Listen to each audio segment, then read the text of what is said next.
ब्राह्मण बोला, ये कोई स्वप्न नहीं है, ये कोई अचंबा नहीं है, ये कुछ और है। नेत्र सजल हो गए, दौड़ करके घर आया, बोले मुझे सच बताओ क्या हुआ। पत्नी बोली सच बताऊं? बोले हाँ, मैंने ही ब्राह्मण को दी थी। हाँ, वो ब्राह्मण वृद्ध सा, उसके कुर्ते फटे थे, उसकी धोती उधरी सी थी। बोले हाँ, उसी को दी थी, वो मुझे दे के गया था और मैंने ये तिजोरी में रखी, तो फिर तेरे पास आई कैसे?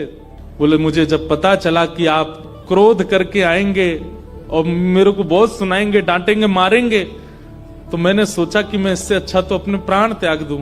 और मैं पांडुरंग के सामने रोते हुए विष लेकर के हाथ में पीने को हुई, इतने में ही आपका घुसना हुआ और ऊपर ना जाने कहां से वो नाक की कील आकर के इसमें गिर पड़ी। ये किसी और ने नहीं, और वो ब्राह्मण कोई और नहीं, साक्षात पांडुरंगा ही थे। वही आए थे, वही ये सारी लीला करके गए हैं।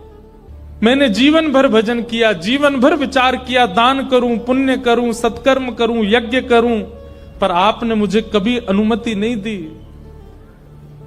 अरे दुनिया के लोग कमाते हैं और दान करते हैं, पर हम कितने भाग्यशाली हैं कि स्वयं पांडुरंगा आए और आकर के हमारे कमाए गए धन को स्वयं लेकर के दान करवा के गए, ब्राह्मण बन के स्वयं अपने हाथ में लेकर के गए। ये आप पर और मुझ पर कृपा है।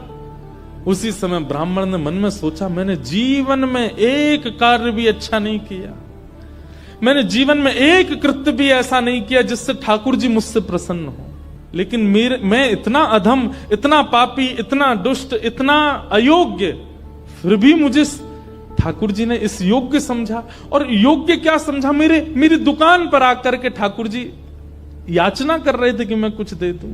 मैं कितना बड़ा दुर्भाग्यशाली कि ठाकुर जी मेरे द्वार पर आए और मैंने कुछ नहीं दिया उनको, उनसे हट किया, उनसे कहा कि कुछ लेके आओ तभी तुमको दूंगा। मेरी वजह से ठाकुर जी को श्रम सहना पड़ा। कितने कृपालु हैं बंधुओं ठाकुर जी, आपके अवगुण नहीं देखते कि मानव में और परमात्मा में अंतर क्या है।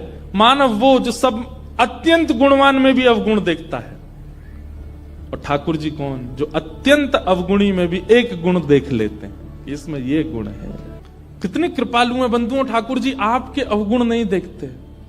उसी समय उस ब्राह्मण देवता ने विचार किया कि अब किसके लिए जीना है। दुकान को बेच दिया, घर को बेच दिया और पत्नी के साथ आ गए श्री पंढरपुर।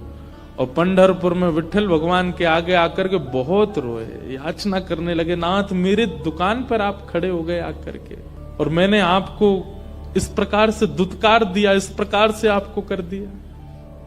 बहुत रोए।